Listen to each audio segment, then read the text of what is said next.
god of the infinitely cruel jest. When infamy came to Hawaii, my father and his brothers were of a mind to go to war.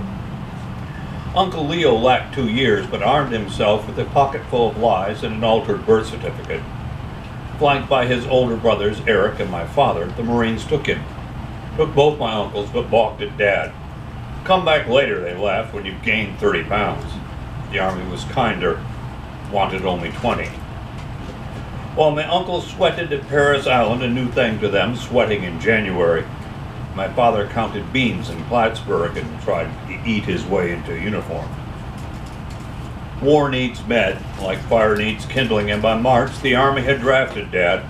A skinny accountant dies as well as any fat one. At Fort Dix, he turned on the barracks radio. "Don't bother," floated out of a nearby bunk. Not allowed. My father was a big jazz fan. "Oh, it's allowed as all get out, but it's busted." Dad patiently pried the radio apart with a nail file, Campbellized a bit of the internal antenna, rewired the rectifier, and pulled in Artie Shaw on WJZ out of New York City.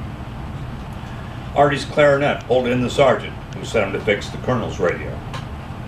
Dad fought the war from Florida, teaching radio repair and maintenance to would-be airmen in Hitman's Field, watching his students disappear into infinity, coffin and flying fortresses of B-25s.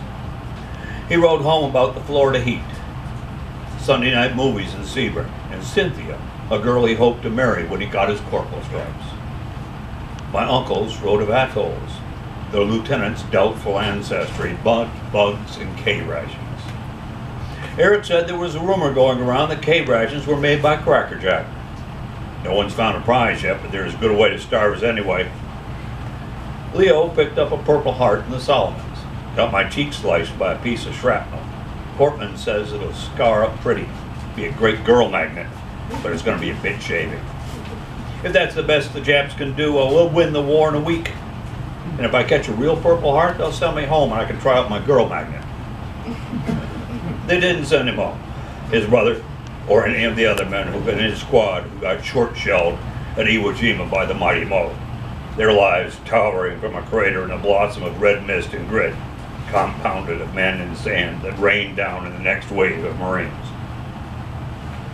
You'd think losing 2 sons in one jolt would rate more than a single telegram. But no, they just sent the one. Grandma read it, put it away with her errant son's letters, and tied them up in a green ribbon.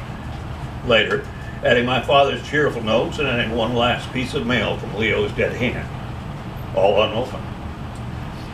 She never opened another letter, not from the Marines, not from the Army, not from anyone. Didn't say anything, just stopped. No one understood until St. Regis Power and Light cut off the electricity. Grandfather removed the stars from the window, 1 gold, 1 blue, 2 gold. Took over the checkbook, paid the bills, did the shopping and cooking, kept the living room dark, the radio off, and gently turned visitors away. My cannon father got his stripes, married Cynthia Bowers, brought her home to Plattsburgh after the peace. I was born on Christmas Eve. My mother had never seen snow. When I got to school, the kids talked about how many Krauts and Japs their dads had killed. No one talked about the war at our house. I made it in 6th grade, not knowing I'd ever had uncles, or that my father knew how to fix a radio. When I was 12, Grandma died.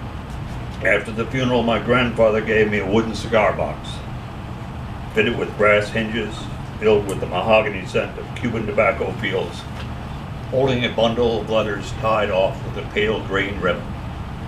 A slim ebony opener slipped under the knot, waiting for someone to put it to use.